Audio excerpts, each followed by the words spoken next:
আমার অস্তিত্ব তখন পৃথিবীতে নেই। নানুর কাছে শুনেছিলাম বাবা মায়ের ভালোবাসার গল্প। ওনাদের লাভ ম্যারেজ। আমার নানার বাড়ি চিটাগংয়ে। স্থানীয় ওনারা বিপুল সম্পত্তির মালিক ছিলেন। চট্টগ্রামে ধনী লোকেদের জমিদার বলে সম্বোধন করা হয়।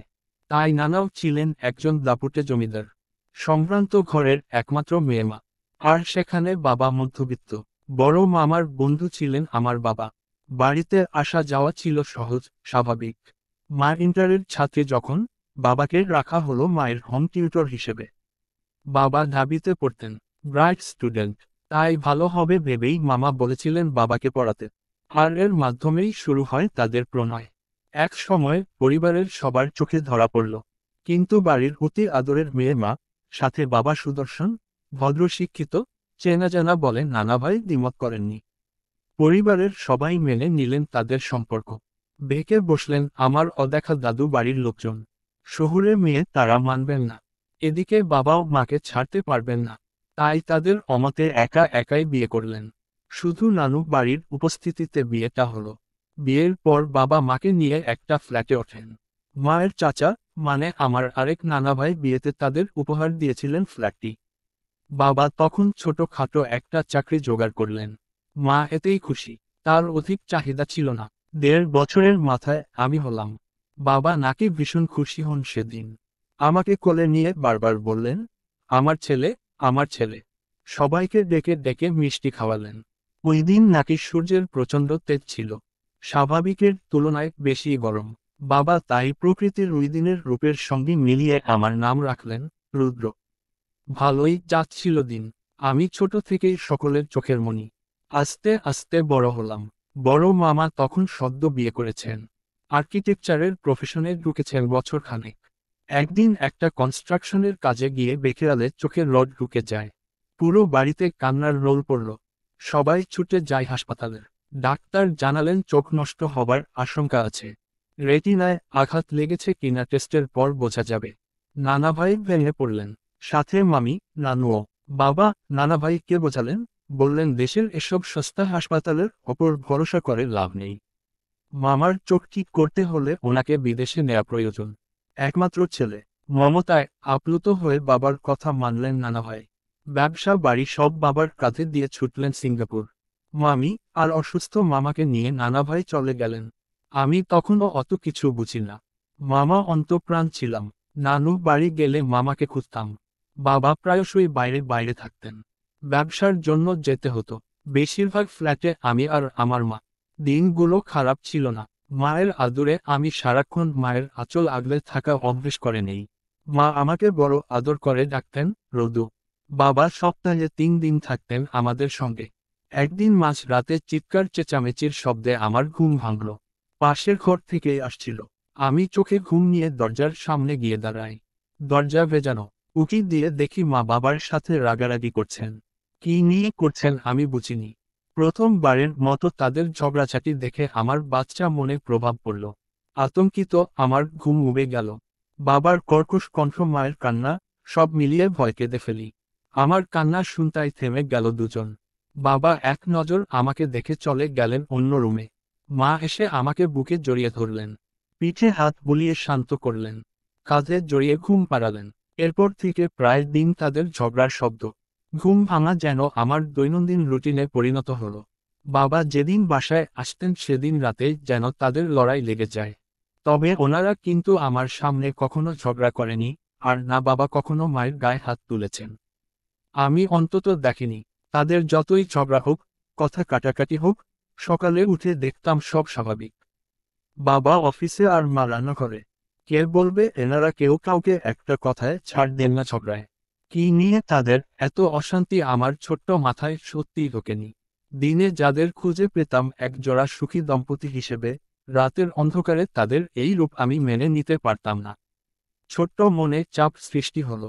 ক্লাসের পরীক্ষায় রেজাল্ট খারাপ করলাম। মা কিছু বলেননি, কিন্তু বাবা বকাঝকা করলেন। একদিন দুপুরে স্কুল থেকে ফিরেছি। ক্লান্ত আমি বাসার দরজায় পা রাখতেই থমকালাম। বাবা রেগেমেগে বাসা থেকে বের হচ্ছেন। ফ্লোরে ভাঙা ফুলদানি, পানির জগ ছড়িয়ে ছিটিয়ে পড়ে আছে। বাবা আমাকে দেখেননি। যেতে যেতে মাকে বলছেন, তোর সংসারে তুই আর তোর ছেলে থাক। আমি যাচ্ছি। আমি সেদিন খুব অবাক হই। বাবার নতুন রূপে আমি স্তব্ধ। এই প্রথম মাকে তুই তোকারি বলতে শুনলাম। বাবা আমাকে দেখে দাঁড়ালেন, কি ভেবে আবার চলে গেলেন পাশ কাটিয়ে। আমি ঘরে ঢুকি, দেখি মা ফ্লোরে বসে কাঁদছেন। বলা যায় হাহাকার করছিলেন। কিছু একটা শেষ হয়ে গেছে এমন হাহাকার। আমাকে দেখতেই দৌড়ে এসে জড়িয়ে ধরলেন। হাউমাউ করে কাঁদলেন। আগের থেকেও জোরালো হলো সেই কান্না। আমি তখন স্তম্ভের মতো দাঁড়িয়ে। কোনো কিছুই আমার কাছে স্পষ্ট নয়। জন্মের পর যাদের হ্যাপি কাপল হিসেবে জেনেছি তাদের মধ্যে কেন এত অশান্তি। মা আমাকে কিচ্ছু বললেন না। চোখ মুছে আমার কাঁধ থেকে ব্যাগ নিয়ে বললেন, ফ্রেশ হতে। খাবার দিচ্ছেন। আমি মাকে কিছু জিজ্ঞেস করার সাহসও পাইনি। কি হচ্ছে, কেন হচ্ছে, জানতে মন চাইলেও প্রশ্ন করিনি। অতদিনে তাদের এই অশান্তিতে আমি অভ্যস্ত। মা আমাকে খাইয়ে দাইয়ে ঘুম পাড়ালেন। নিজে কিন্তু খাননি। আমি খেতে বললেও না। আমি গভীর ঘুমে কলিং বেলের উৎকট শব্দে জেগে উঠলাম। প্রথমে আলসেমি করে উঠিনি। মা তো রয়েছেন, কেউ এলে দরজা উনিই খুলবেন। অনেকক্ষণ হলেও ডরবেল বাজা থামল না। বাধ্য হয়ে বিছানা ছাড়ি, রুমের বাইরে এসে মাকে ডাকি। কোনো সাড়া নেই, ফাঁকা বাড়ি। অগত্যা আমি গিয়ে দরজা খুললাম। ওপাশে একজন অচেনা লোক। উনি আমাকে দেখতেই জিজ্ঞেস করলেন আমার নাম কি। নাম শুনে বললেন, বাবার অ্যাক্সিডেন্ট হয়েছে, স্পট ডেথ। মা ওখানেই গিয়েছেন। আমাকেও নিয়ে যেতে বললেন সাথে করে। আমি কেঁদে ফেললাম। বাবা মারা গিয়েছেন, কাঁদব না। সঙ্গে সঙ্গে ছুটলাম লোকটার সাথে। একবারও ভাবলাম না ওনাকে আমি চিনি না, আগে কখনো দেখিনি। কেন যাচ্ছি ওনার এক কথায়। অর্ধেক পথ যেতেই উনি কারোর সাথে ফোনে কথা বললেন। লাইন কেটে গাড়ি ঘুরিয়ে আবার বাড়ির রাস্তা ধরলেন। আমি অবাক হয়ে অনেকবার প্রশ্ন করলাম, বাবার কাছে যাব না, অথচ উনি উত্তর দিলেন না। উল্টে আমাকে ধমকে বললেন, চুপ থাকো। ছোট্ট আমি চুপ করে গেলাম। বাড়ির কাছাকাছি আসতেই আমার মাথায় আকাশ ভেঙে পড়ল। সামনেই আমাদের ফ্ল্যাট। পুরো ফ্ল্যাটে আগুন দাউ দাউ করছে, জ্বলছে। পুরে অঙ্গার হচ্ছে সব। বাড়ির সামনে প্রচুর ভিড়। ফায়ার সার্ভিস আগুন নিয়ন্ত্রণের চেষ্টায়। হঠাৎ দেখলাম মা রাস্তায় আছড়ে পড়ে কাঁদছেন। কেঁদে কেঁদে আমাকেই ডাকছেন। আশেপাশের অনেকে তাকে সান্ত্বনা দিচ্ছেন। মা শুনছেন না। আমি গাড়ি থেমে যত্র নামতে চাইলাম, কিন্তু কিছুতেই দরজা খুলতে পারলাম না। অপরিচিত লোকটাকে বললাম, অনুরোধ করলাম আমাকে একটু সাহায্য করতে, দরজাটা খুলে দিতে। আমার মায়ের কাছে যাওয়া দরকার। উনি শোনেননি, নির্বিকার বসেছিলেন। আমার দিকে একবার দেখেননি। চোখের সামনেই মা জ্ঞান হারালেন। আমি মা বলে এক গগনবিদারী চিৎকার দিতেই উনি গাড়ির দরজা খুলে দিলেন। বুঝতে পারলাম, উনি ইচ্ছে করে লক করে রেখেছিলেন এতক্ষণ। কিন্তু ওনাকে নিয়ে ভাবার সময় আমার ছিল না। আমি দৌড়ে মায়ের কাছে যাই। মাকে হাসপাতালে নেওয়া হলো। খবর পেয়ে নানু চিটাগং থেকে ফ্লাইটে ছুটে এলেন।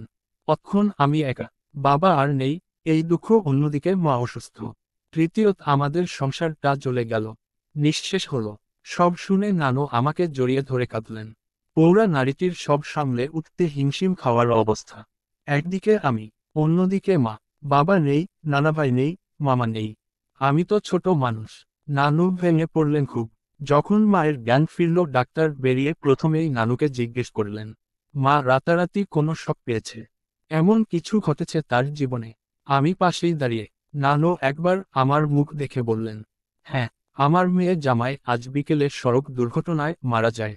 ওর লাশটাও পাইনি আমরা। ডাক্তার লোকটি গভীর ভাবলেন। এরপর আমার জীবনের সবচেয়ে অপ্রিয় কথা শোনালেন। ওনাদের ধারণা, মা বাবার মৃত্যু মেনে নিতে পারেনি। মস্তিষ্কে চাপ পড়েছে। ওনার মানসিক চিকিৎসা প্রয়োজন। এক কথায় উনি পাগল। নানু শুনেই জ্ঞান হারালেন। আমি তখন শক্ত পাথরের মতো দাঁড়িয়ে আছি। মাথায় ঘুরছিল, আমার মা পাগল। খবর পেয়ে নানাভাই, মামা, মামি চলে এলেন দেশে। মামা ততদিনে মোটামুটি সুস্থ। চোখে চশমা নিতে হয়েছে। মাকে রাখা হলো পাবনায়। মায়ের অসুস্থতা আমরা কেউ মানতে পারলাম না। মা কাউকে দেখলেই রেগে যাচ্ছেন। আর সেটা সব থেকে বেশি আমাকে। জিনিসপত্র ছুঁড়ে মারছেন। বিড়বিড় করে একা একা কথা বলছেন। রিংকার দিয়ে বলছেন, দূরে থাকো সবাই। ডাক্তার নানাভাইকে বোঝালেন, আমাকে দেখলেই যেহেতু অতিরিক্ত রেগে যান তাই যেন আমাকে সামনে আনা না হয়। এরকম হলে মায়ের আরও ক্ষতি হবে। কিন্তু আমি তো মা ছাড়া কখনো থাকিনি। অত শত আমি বুঝলাম না। মায়ের কাছে যাওয়ার জন্য হাত পা ছড়িয়ে কাঁদতাম। নানা ভাই আর মামা অকুল পাথারে পড়লেন। একদিকে আমাকে সামলানো, অন্যদিকে মায়ের অবস্থা। সব মিলিয়ে আমাকে না জানিয়েই মাকে ঢাকা এই অ্যাসাইলামটায় শিফট করলেন, যাতে আমি ঘুণাক্ষরেও টের না পাই। মা ছাড়া শোকে আমি বিছানায় পড়লাম। 3 মাস টানা বিছানায়। মামি, নানু এরাই আমার দেখভাল করতেন। 6 মাস আমার অমন অসুস্থতা গেল। রোজ নানা মামাকে কেঁদে কেঁদে বলতাম, অনুরোধ করতাম, একবার মাকে দেখব। কিন্তু আমার ভালোর জন্যেই তারা শুনতেন না। মা প্রথমবার কাচের গ্লাস ছুঁড়ে মারেন আমাকে দেখে। তাতে কপাল ফেটে গেছিল আমার। আর এই ভয়ে নানা ভাই, মামা চাইতেন না আমাকে মায়ের কাছে নিতে। একটা বছর ওভাবেই পার হলো। একটু হয়তো বুঝলাম, মাকে দেখার আশা ছেড়ে দিলাম। পড়াশোনায় মন দিলাম। একা একা থাকতে শুরু করলাম। চুপচাপ হয়ে গেলাম। কারোর সাথে মিশি না, কথা কম বলি, আনন্দ উৎসবে যোগ দেই না। হয়ে উঠি গম্ভীর, রাগী, মেজাজি, খিটখিটে। মামা অনেক আগে থেকেই খোঁজ নিচ্ছিলেন বাবার ব্যাপারে। ওনার লাশ ফেরারি কোনো হাসপাতালের ছিল না। মামা থানায় ডায়েরিও করেছেন, লাভ হয়নি। এরপর আমাদের ফ্ল্যাটে আগুন লাগার ব্যাপারেও খোঁজ নেন। গ্যাস সিলিন্ডার ব্লাস্ট হয়ে আগুন লাগে এটুকুই জানতে পারলেন শুধু। একটা সময় নানাভাই রোগে ভুগে বিছানায় পড়লেন। ধীরে ধীরে আমি বড় হলাম। যেদিন 15তে পা দিলাম, নানাভাই মারা গেলেন প্রথমে। এর 2 বছর পর নানু, মামা মামি, মামাতো ভাইবোন গুলাই হয়ে উঠল আমার একমাত্র পরিবার। সাথে যোগ হলো অব্র। ওকে নিজের মনের মতো করে আগলে রাখতে শুরু করলাম। সাথে কঠোর শাসন। ছেলেটা হলো আমার সম্পূর্ণ বাধ্য। এত বোকাচকা করলেও কোনো দিন একটা জবাব দেয়নি। চোখ তুলে কথা বলেনি। ওর চোখে আমি নিজের জন্য শুধুই ভালোবাসা, শ্রদ্ধা দেখি। আমার ভাগ্য বরাবর ভালো। ভালোবাসার মানুষগুলো আমায় বড্ড ভালোবাসেন। মামিও কোনো দিন অবহেলা করেননি। মায়ের মতো খেয়াল রেখেছেন। একটা সময় আমি ব্যবসার ভার কাঁধে নিলাম। না, নানা ভাইয়ের টা নয়। ওটা তো আর আমার না। নানা ভাই তার সম্পত্তির অর্ধেক অর্ধেক করে 2 সন্তানকে সমান দিয়েছেন। আর মা সেটুকু লিখে দিয়েছিলেন আমার নামে। ওটাই কাজে লাগালাম। সবাই বলতেন আমার নাকি তুখোড় বুদ্ধি। আর সেই বুদ্ধি দিয়ে একের পর এক বিজনেসে প্রফিট আসে। প্রথমবার যেদিন আমার ডিল ফাইনাল হয়, মামা সেদিন খুশিতে আপ্লুত। উপহার হিসেবে যা চাইব তাই দেবেন বললেন। আমি জানতে চাইলাম, মা কোথায়? মামা চুপ করে গেলেন। একটু সময় নিয়ে আমাকে জানালেন মায়ের কথা। মা ঢাকার মানসিক স্বাস্থ্য ইনস্টিটিউটে ভর্তি। আমি কিন্তু মাকে ভুলিনি, বরং প্রশ্ন করা বন্ধ করেছিলাম। ওই দিনের অপ্রত্যাশিত খবর পেয়েই ঢাকা ছুটে এলাম। সাথে এলেন মামাও। কতগুলো বছর পর মাকে দেখে আমার মনের অবস্থাটা আমি বোঝাতে পারবো না। শুধু ছোটবেলার মতো হাপুসের নয়নে কাঁদতে পারিনি। কিন্তু কষ্টটা কোনো অংশে কম ছিল না। দুচোখের তৃষ্ণা মিটিয়ে মায়ের পবিত্র মুখটা দেখছিলাম। আমার সুন্দর মা আর সুন্দর রইলেন না ততদিনে। গারদে বন্দি থেকে থেকে অযত্নের প্রতিটি ছাপ তার চেহারায়। মায়ের পাকা চুল, হাতে পায়ের কুচকানো চামড়া, পরনের সাদা চেক শাড়িটাও যেন আমার অচেনা। মা নিজেও আমাকে অবাক চোখে দেখছিলেন। তার চোখের কোটর ভর্তি পানিটা আমার আজও মনে আছে। মামা আমাকে দেখিয়ে মাকে বললেন, দেখ অরুণা, তোর ছেলে কত বড় হয়ে গিয়েছে। বিজনেস করছে এখন। মা শিকের মধ্যে হাত বাড়ালেন আমাকে ছুতে। আমি অধৈর্য হয়ে এগোতেই মা মেরে বসলেন আমায়। সেই পুরনো দৃশ্যপট, পুরনো কাহিনী। মামা দীর্ঘশ্বাস ফেললেন। একমাত্র বোনটা বোধ হয় আর সুস্থ হবে না এই শোকে ছলছল করে উঠল তার চোখ। মা ঢাকায়, তাই আমি আর চিটাগং ফেরার আগ্রহ পেলাম না। 1 সপ্তাহের মধ্যে সমস্ত বিজনেস ট্রান্সফার করলাম ঢাকায়। মামা মামি অনেক বোঝালেন। মামি কাঁদলেন। ভাই বোনগুলো হাহুতাশ করল, তবুও আমি অটল। শুধু বেঁকে বসলো অব্র। সে কিছুতেই আমাকে ছাড়া থাকবে না। ওকে নিয়ে চলে এলাম ঢাকায়। বাড়ি কিনলাম। দুবাইয়ের বসবাস শুরু হলো এখানে। নিয়ম করে প্রতি সপ্তাহে মাকে দেখতে যেতাম। অদ্ভুতভাবে অ্যাসাইলামের ম্যানেজার রফিক আমাকে চিনতেন। উনি ভয়ে তটস্থ থাকতেন এই ভেবে যে আমি গেলেই মায়ের পাগলামি শুরু হবে। কিন্তু মুখের ওপর মানা করতে পারতেন না। আর করলেও বা আমি কি শুনব? আমার মাকে দেখতেই হবে। রোজ যেতাম, যদিও মা আমায় দেখলে রেগে যেতেন। তবুও যেতাম। আমার ব্যবসায় দিন দিন লাভ বাড়ল। ভুলে গেলাম লোকসান কাকে বলে। আকাশ ছুঁতে থাকলাম। আমি মাকে নিয়ে বিদেশে যেতে চাইলাম। ভালো ট্রিটমেন্ট পেলে মা নিশ্চয়ই ভালো হবেন এই আশায়। মায়ের কানে খবরটা কিভাবে পৌঁছলো জানি না। মা আমাকে আশ্চর্যকিত করে দিয়ে শুরু করলেন দ্বিগুণ পাগলামো। কোনোভাবে সে আমার সাথে যাবে না। আমি জোর করেও লাভ হলো না। রফিক জানালেন মা নিজেকে আঘাত করার চেষ্টা করছেন, দেয়ালে মাথা ঠুকছেন। যেতে রাজি নন উনি। জোর জবরদস্তি করলে হিতে বিপরীত হবে। ভয়ে আমি পিছিয়ে এলাম, পাছে মা যদি নিজের ক্ষতি করে বসে। অন্য সবার মতে আমি বুদ্ধিমান, অথচ এই বুদ্ধি দিয়েও আমি ভেবে পাচ্ছি না মা আমাকে দেখলেই কেন এরকম করেন। মামা যখন শুনলেন মাকে বিদেশ নিতে চেয়েছি, দীর্ঘশ্বাস ফেললেন উনি। জানালেন উনি আর নানা ভাই অনেক আগেই মাকে বিদেশে নিতে চেয়েছিলেন, কিন্তু মা এরকমই আচরণ করেছেন। তাই ভয় পেয়ে নানা ভাই ছেড়ে ফেলেন সে চিন্তা। বড় আদরের মেয়ের এই অবস্থায় মূলত নানা ভাইয়ের অসুস্থতার মূল কারণ ছিল। মায়ের মাথা ঠিক নেই, তাই যা কিছু ঘটাতে পারেন ভেবে কেউ সাহস করেনি।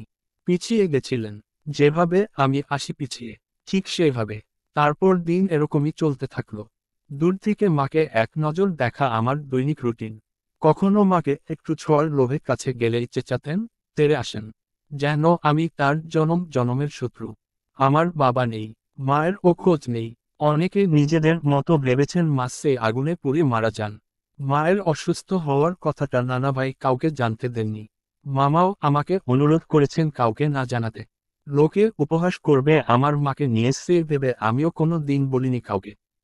কিন্তু এটাও বলিনি আমার মা নেই। যে যেমন ভেবেছে চুপ থেকেছি, প্রত্যুত্তর করিনি। এই পৃথিবীতে মায়ের অসুস্থতার কথা একমাত্র মামা মামি আর আমি জানি। আমার মামাতো ভাইবোনগুলো জানে না, অভ্রও জানে না। আর এখন জানলেন আপনি। আমি এখনো অপেক্ষা করে আছি মায়ের জন্য। আশায় বুক বেঁধে রয়েছি মা সুস্থ হবে। সেদিন আপনি যখনই আমাকে বললেন মা সুস্থ, আমি এক মুহূর্তের জন্য জান্নাতের সুখ অনুভব করেছি জানেন। ভেবেছি রাত পোহালেই মাকে নিয়ে আসব। অস্থিরতায়, উত্তেজনায় আমার ঘুম আসেনি। পায়চারি করেছি ভোর অবধি, কিন্তু এসাইলম যেতেই আমার সব সুখ অসুখে বদলালো। আমার মায়ের আদৌ কোনো পরিবর্তন এলো না। সেই একরকম তার আচরণ। আমার মমতাময়ী মায়ের চোখের মণি ছিলাম আমি, অথচ আজ ভাগ্যের পরিহাসে আমি তার চক্ষুশূল। রুদ্র থামল, চোখ বুঝতেই কার্নিশ বেয়ে জল গড়ালো। সেটুকু মোছার আগেই পাশ থেকে পেল ফোপানোর শব্দ। সেজুতি ঠোঁট ভেঙে কাঁদছে। রুদ্র অবাক হলো। আপনি কাঁদছেন কেন? সেজুতি কিছুতেই কথা বলতে পারল না। দুহাত মুখ টেকে হুহু করে কাঁদল। রুদ্র হতবুদ্ধি হয়ে এলো ওর ব্যবহারে। সেজুতি রোধ হয়ে আসা কণ্ঠে বেগ নিয়ে অস্পষ্ট স্বরে বলল, আপনারও এত তো কষ্ট, কি করে সহ্য করেন? রুদ্র এতক্ষণে বুঝল, সেজুতি ওর অতীত জেনেই কাঁদছে। অথচ ওর একা রাতে মাকে ছাড়া ছটফট করার গল্পটুকুন তো স্পষ্ট বলতেও পারেনি। যতটুকু বলেছে তার থেকে সিংহভাগ কষ্ট ওর নিজের মধ্যে লুকোনো। এই বর্ণনার থেকে বাদ পড়েছে কত অনুভূতি, কত যন্ত্রণা। মৃদু হেসে বলল, বাচাল মেয়েদের মন এত নরম হয়। জানতাম না তো। সেজুতি কান্না থামল না। রুদ্রর কথা ভেবেই তার কষ্টে বুক ফেটে যাচ্ছে। সে নিজে মাকে ছাড়া এক মুহূর্ত থাকতে পারে না, এখনো না। আর রুদ্র অত ছোট বয়স থেকে একা থাকা শিখে গিয়েছে। চোখের সামনে মাকে দেখছে অথচ তার কাছে যেতে পারছে না। মা চেনে না তার নারী ছেড়ে ধন। এর থেকে বড় দুঃখ, শোক এই দুনিয়ায় আছে কিনা সেজুতির জানা নেই। সত্যিই জানা নেই। রুদ্র নিজের দুঃখ ভুলে গেল সেজুতির কান্নায়। মনোযোগ দিল ওর লাল নাকের ডগা, ভেজা ভেজা চোখে। না, এই মেয়ের প্রতি তার বিস্তর অনুভূতির জন্ম বিফলে যায়নি, যাবেও না। যে মেয়ে তার দুঃখে কেঁদে বুক ভাসায় সে নিঃসন্দেহে তার প্রতিটি সুখ দুঃখের সাথী হওয়ার উপযুক্ত। রুদ্র সেজুতির মুখটা আঁচলে তুলল। কান্না তৎক্ষণাৎ থেমে গেল সেজুতির। অবাক চোখে তাকালো। রুদ্র চোখ দুটো মুছে দিল দুহাতের বৃদ্ধাঙ্গুল দিয়ে। বলল, কাঁদবেন না, আপনার চোখে জল মানায় না। সব সময় বকবক করে আমার মাথা খাওয়া মেয়েটাকে পছন্দ করে সবাই। সেজুতি মাথা নুয়ে নিল। হঠাৎ কিছু একটা ভেবেই চট করে তাকালো। কপালে ভাঁজ ফেলে বলল, আচ্ছা, অভ্র ভাইয়াকে, উনি কি আপনার নিজের কেউ নন? রুদ্রর মুখ অন্ধকার হয়ে এলো তাৎক্ষণিক। চোখ সরিয়ে অন্যদিক তাকালো। কঠিন কণ্ঠে বলল, সেটা আপনার না জানলেও চলবে। অভ্রকে নিয়ে এ ধরনের কোনো প্রশ্ন আমায় করবেন না। ও আমার ভাই। সেজুতির কৌতূহল নিভে গেল। লম্বা একটা দীর্ঘশ্বাস বের হলো। সাথে ডুব দিল চিন্তায়। ইস, জীবনটা যদি সিনেম্যাটিক হতো, বা হতো কোনো গল্প, উপন্যাসের পাতা। সেই নায়িকাগুলোর মতো যদি ওরও থাকতো অদ্ভুত শক্তি। যদি পারত রুদ্রর মাকে ফিরিয়ে দিতে ওর কাছে, লোকটার সব কষ্ট মুছে যেত তবে। হঠাৎ গাড়ির হর্নের শব্দ। দুজনেই নড়চড়ে ওঠে। ভ্রু কুঁচকে দুজন মুখ চাওয়াচাওয়ি করে। সেজুতি কিছু একটা ভেবে দৌড়ে আরিশার রুমের বারান্দায় যায়। নিচে উকি দিতেই মাথায় বাজ পড়ল। সবাই ফিরেছে অনুষ্ঠান থেকে। এবার কি হবে? বাড়িতে তো সে একা নেই। রুদ্রও আছে। সবাই দেখলে কি ভাববে? মাথায় আরেকটা চক্কর কাটল যখন দেখল বাড়ির সামনে রুদ্রর কালো গাড়িটাও দাঁড় করানো। সেজুতি এবার জ্ঞান হারাবে। বাড়ির লোকের সাথে অভ্র আরিশাও ফিরেছে। অভ্র ভাইয়া নিশ্চিত তার ভাইয়ের গাড়ি চিনবেন। শেষ। আজ সেজুতি শেষ। বাঁচার কোনো উপায়ই রইল না। সেজুতি মাথায় হাত দিয়ে বসে পড়ল ওখানেই। বারান্দার মেঝেতে বিড়বিড় করে পড়ল, লা ইলাহা ইল্লা আন্তা সুবহানাকা ইন্নী কুনতু মিনাজ জলেমিন। বৌভাতের অনুষ্ঠান ছিল সন্ধ্যায়। সেই মোতাবেক আমিররা সবাই বিকেলে বের হলেন। এখন রাত 10টার কাছাকাছি ফিরল সকলে। মেয়ে জামাই সাথে নিয়ে ফিরেছেন আমির মুনারা। বাড়ির সামনে রুদ্রর কালো গাড়ি কারোর চোখ এড়ায়নি। অভ্র চিনেছে এক কথায়। অন্যদের একটু সময় লেগেছে। এত বড়, দামি, চকচকে গাড়িটা তাদের বিল্ডিংয়ে কারোর হবে না। এছাড়া এই গাড়ি খুব চেনা। রুদ্রর গাড়ি নিঃসন্দেহে বলা যায়। অনেকবার এই গাড়ির সমেত রুদ্রকে দেখেছেন আমির, মুনারা দুজনেই। হলুদের সময় যখন এ বাড়িতে এলো, তখনও রুদ্র এই গাড়িতে এসছে। তাই অন্যরাও মোটামুটি চিনল।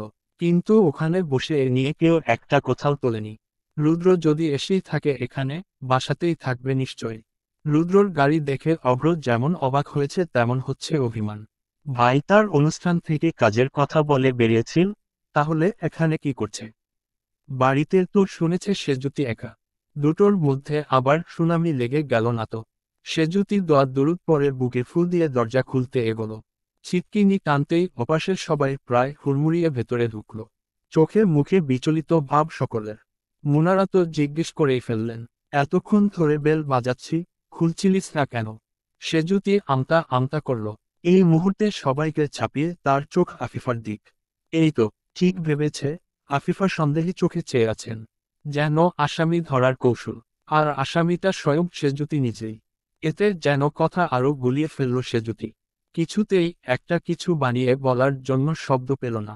তখন এই বিপদ থেকে তাকে উদ্ধার করল আয়াত। তোর মাথা ব্যথা কমেছে সেজুতি?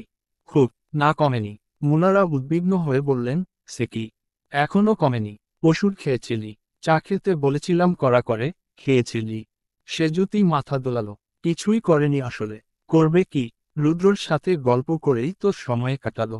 কখন যে বিকেল গড়িয়ে এত রাত হলো কে জানে। কেউ কেউ ফ্রেশ হয়ে বিশ্রাম নিতে চলল। কেউ আবার স্বল্প বিশ্রামের জন্য বসল সোফায়। আফিফাও বসলেন দুপা উঠিয়ে। একটা মোক্ষম সুযোগ হাতে আসতে চলেছে। এতদিন ধরে পেটে কষ্ট করে জমিয়ে রাখা কথাটা এইবার ব্লাস্ট করার সুযোগ। হাটে হাড়ি ভাঙবে বলে মনে মনে প্রস্তুতি নিল। মজাও লাগছে ভীষণ। ক্লান্তিভাব যেন ফুরফুরে মেজাজের কাছে হার মানল। এনামুল হক ভেতরে চলে গেলেও সে ঠায় বসে রইল। এবার আমিরের কানে কথাটা তুলবেনই তিনি। তারপর আমির বিচার করবেন।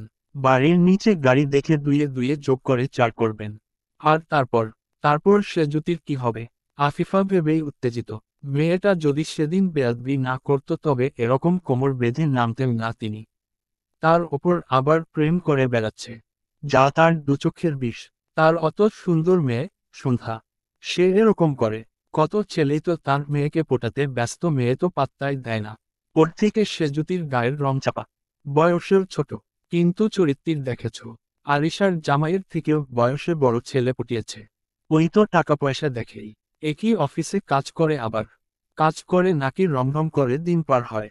কি জানি বাপু, আমার ওসবে কাজ নেই। আসল কথাটা আমিরকে জানাতে পারলেই হবে। এই ভেবে আফিফা আরেকটু নড়েচড়ে বসলেন। পরিস্থিতি হালকা পাতলা নরমাল দেখে সেজুতি স্বস্তির নিঃশ্বাস ফেলল। চোখ পড়ল অভ্র আর আরিশার দিকে। আরিশার পরনে সবুজ জামদানি শাড়ি, নাকে নাকফুল, কানে হাতে গলায় ছোটখাটো গয়না। কি সুন্দর লাগছে তার বোনটাকে। একদম নতুন পুতুল বউয়ের মতো। সেজুতি হাসি মুখে এগিয়ে যেতেই আরিশা থমথমে কণ্ঠে বলল, তুই আমার কাছে আসবি না?